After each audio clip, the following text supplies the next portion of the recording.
పరిశుద్ధులు ప్రియులైన దేవుని పిల్లలందరికీ యేసుక్రీస్తు నామములో శుభవందనాలు తెలియజేసుకుంటా ఉన్నాను. ఎలుగెత్తి మొరలిడుచున్నాను, యెహోవాను బ్రతిమాలుచున్నాను. ఎలుగెత్తి మొరలిడుచున్నాను, యెహోవాను బ్రతిమాలుచున్నాను.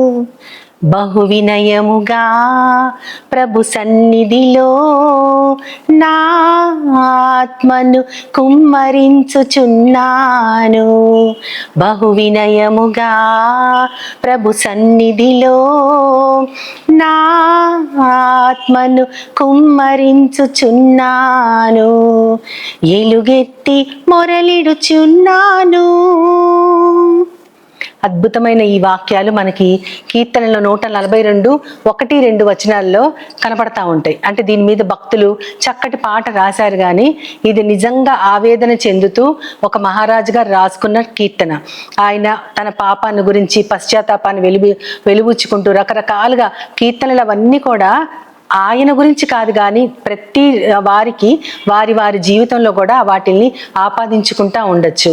ఆయన మొరపెడుతున్నప్పుడు దేవుని బతిమలాడుతున్నానని చెప్తా ఉన్నారు, దేవునికి ఎలుగెత్తి మొరపెడుతున్నానని చెప్తా ఉన్నారు. బహు వినయంగా నా ఆత్మని ఆయన దగ్గర కుమ్మరిస్తున్నాను, నా యొక్క మొరలు ఆయనకు చెప్పుకుంటున్నానని ఎంతో చక్కగా 142, 1-2 వచనాల్లో ఉంటుంది. అయితే ఈ మొర గురించి ఆలోచించినప్పుడు, మొర అంటే కేవలం ఒక విన్నపమో లేదా ఒక విజ్ఞాపనం లేదా ఒక మనవో కాదు. మొర అంటే చాలా బాధతో, ఎంతో కన్నీరుతో దేవుణ్ణి బ్రతిమలాడుకుంటూ, మనము పాపము చేసిన దానికి ఆయనని క్షమాపణ అడుగుతూ, ఆ పాపం యొక్క ఉగ్రత మనల్ని బలి తీసుకోకుండా మన మీద, రాబోయే తరాల మీద దాని యొక్క ఎఫెక్ట్ ఉండకుండా దేవుణ్ణి బ్రతిమలాడుకోవటం, అది నిజంగా మొరంటే.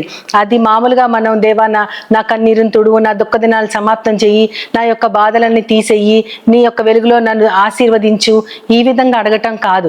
అది హృదయపు లోతుల్లోంచి రావాలి. అలా వచ్చినప్పుడే అది మొర అని అనగలం. అయితే బైబిల్లో మొట్టమొదట మొరపెట్టిన వారెవరు అని ఆలోచిస్తే ఎవరైనా టక్కుమని ఏదో ఒక సమాధానం చెప్పగలరు. వాళ్ళయి ఉండొచ్చు, వీరు వాళ్ళు అని చెప్తా ఉంటారు. కానీ అసలు అది ఒక వ్యక్తి కానే కాదు. మొరపెట్టిన వారు, బైబిల్లో మొట్టమొదట మొర అనేటటువంటి మాట మనకి ఎక్కడొస్తుందంటే, దేవుడైన తండ్రి ఆయన కయ్యనుని ప్రశ్నిస్తూ ఉంటారు. నీ తమ్ముడు ఎక్కడా అని అడిగినప్పుడు, నాకు తెలియదు, వాడికి నేను కావాలి వాడినా అన్నప్పుడు, నువ్వు చేసిన పనేంటి?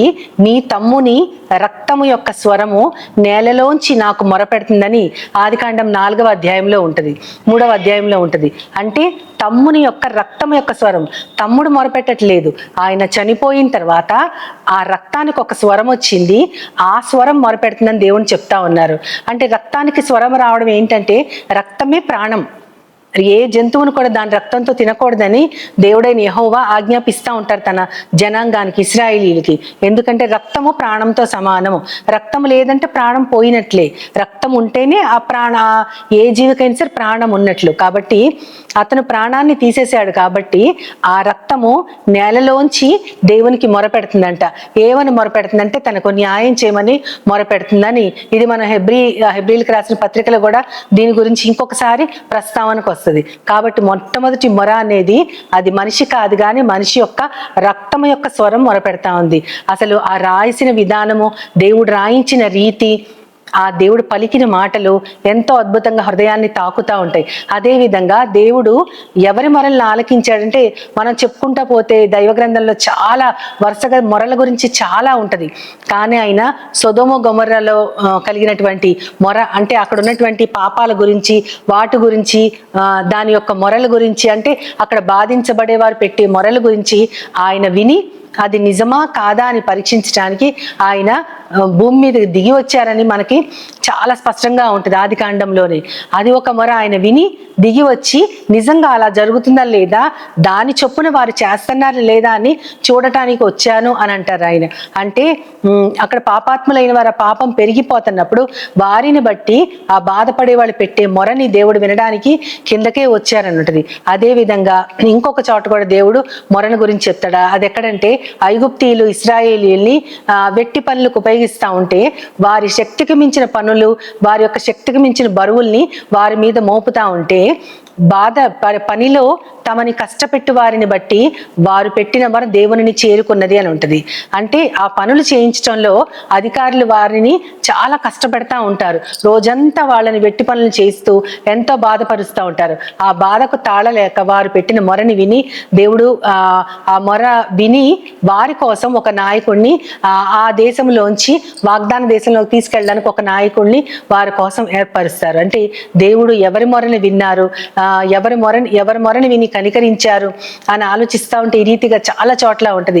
యోబు గారు అంటా ఉంటారు కదా, మనకి 19వ అధ్యాయంలో ఆయన ఏమంటారంటే 3వ వచనంలో చాలా స్పష్టంగా అంటారు, నా మీద బలాత్కారము జరుగుచున్నది. అంటే స్నేహితులు ఆయన మీద అన్ని అభియోగాలు మోపుతానే ఉంటారు. నేను నేరం చేస్తున్నానని మీరు అంటున్నారా అని వాళ్ళని ప్రశ్నిస్తూ ఆయన, అలా అయితే దేవుడే నా మీద నిజంగా నేను నేరం చేస్తే గనక దేవుని వలలో నేను చిక్కుకున్నట్లే అని ఆయన మొదటి 2 వచనాల్లో అంటారు. 3వ వచనంలో ఆయన ఏమంటారంటే, నా మీద బలాత్కారం జరుగుచున్నది, బలాత్కారాన్ని బట్టి నేను మొరలిడుతున్నాను, అయినా సరే నాకు న్యాయం జరగట్లేదు, నేను ఎంతగా మొరలిడుతున్నా సరే నాకు న్యాయం అనేది జరగదు అని అంటున్నారు. అంటే తన స్నేహితులు తన మీద మోపినటువంటి ఆ ఎలిగేషన్స్ అన్ని కూడా ఆయన ఒక బలాత్కారంగా ఆయన మాట్లాడుతున్నారు. అంటే ఆ పనులేమి ఆయన చేయకపోయినా సరే స్నేహితులు ఆయనని వేలెత్తి చూపుతున్నారు కాబట్టి వీళ్ళు బలవంతంగా నా మీదకి ఇవన్నీ రుద్దుతున్నారు కాబట్టి నేను ఆ బలాత్కారాన్ని బట్టి ఎంతగా మొరపెడుతున్నా సరే నా యొక్క మొరకి సమాధానము రావట్లేదు అంటున్నారు. అదంతా దేవుడు తన యొక్క నీతిమంతత్వాన్ని తను ఎలా దేవుని మీద ఆధారపడ్డారో చూపించడానికి యోబు గారిని చిట్ట చివరి వరకు కూడా శ్రమలలో అల్టిమేట్ శ్రమ కలిగేటట్లుగా అంతవరకు కూడా ఆయన యోబు గారిని అలౌ చేశారు. ఆ బాధలన్నీ ఆయన పర్మిషన్ ఇస్తేనే కలిగిన బాధలు అనమాట. అది యోబు గారు చెప్తా ఉంటారు. అంతేకాకుండా ఆయన 39వ అధ్యాయంలో అనుకుంటా అంటారు, అరిచి పిల్లకాకులకి వారి యొక్క మొరని విని వాళ్ళకి ఆహారం పెట్టేది ఎవరు, దేవుడే కదా అని అంటారు. అంటే పిల్లకాకులు కూడా ఆయన అశ్రద్ధ చేయడు.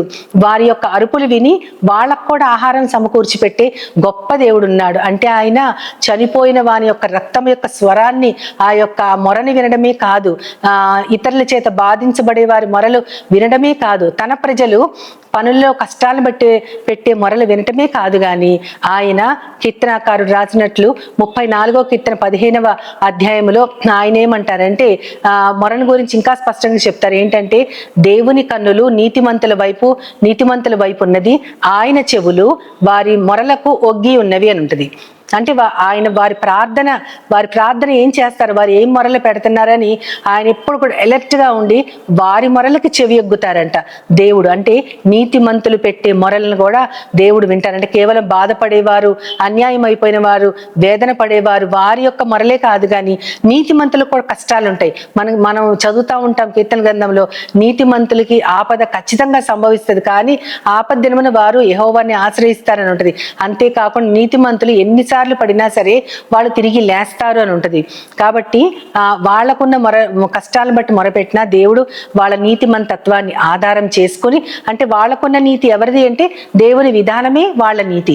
ఆ దేవుని విధానంలో నడిచే వారి యొక్క నీతిని బట్టి వారి యొక్క మొరలకు ఆయన చెవి ఎగ్గుంటారు. అయితే దేవుడు కొంతమంది మొరలు వినడు అని విలాప వాక్యాలు 3వ అధ్యాయం 3వ వచనంలో ఎంతో స్పష్టంగా ఉంటుంది. ఆయన ఎవరి మొరలు వినరు అంటే వారు దేవుని యొక్క మార్గంలో నడుస్తూ ఆయనకి వ్యతిరేకంగా తిరిగిపోయి ఆయన జనాంగంగా పిలువబడే అనేకమైన అద్భుతాలను చూసినటువంటి ఆ ఇశ్రాయేలు దేశం వారు, తన ప్రజలుగా ఆయన పిలుచుకున్న వారు ఆయన మార్గాన్ని విడిచిపెట్టి పక్క త్రోవ తప్పినప్పుడు మీరు ప్రార్థించినా సరే నేను మీ ప్రార్థనకు చెవి యొగ్గను, మీ ప్రార్థనను మీరు బతిమలాడినా సరే నేను మీ ప్రార్థనలకు చెవి యొగ్గనని 2 సార్లు ఉంటుంది.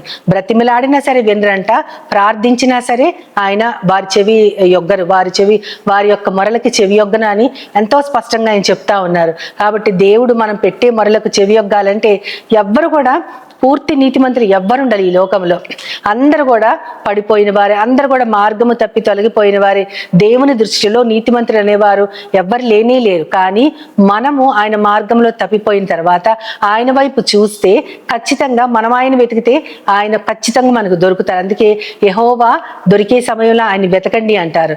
అప్పుడు ఆయన అనుకూల సమయమందు నీ మొరను ఆలకించి తిని రక్షణ దినమందు నేను నిన్ను ఆదుకొంటిని అని యేసుక్రీస్తు వారిని గురించి ఆయన ఇర్మియా గ్రంథంలో, యెషయా గ్రంథంలో చెప్తారు.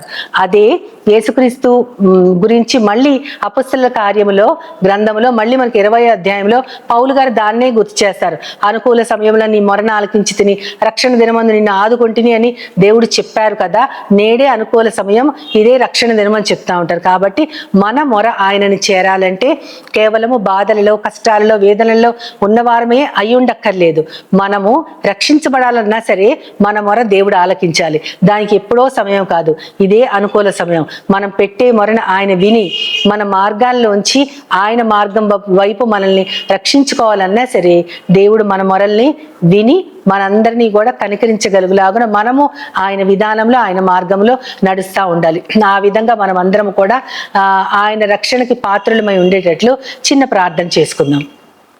ప్రేమ నమ్మకం గల నా ప్రియ పరలోకపు తండ్రి, నాయన కీర్తనాకారుడైన దావీదు మహారాజే ఎంతో వినయంగా నీ సన్నిధిలో ఆత్మను కుమ్మరిస్తున్నాను, నిన్ను బతిమలాడి వేడుకుంటున్నాను, నీకు ఎలుగెత్తి మొరలిడుతున్నానని చెప్తున్నారు తండ్రి. మరి మేమైతే ప్రభా ప్రతిరోజు తప్పిపోయే వారమే అవుతున్నాం ప్రభా.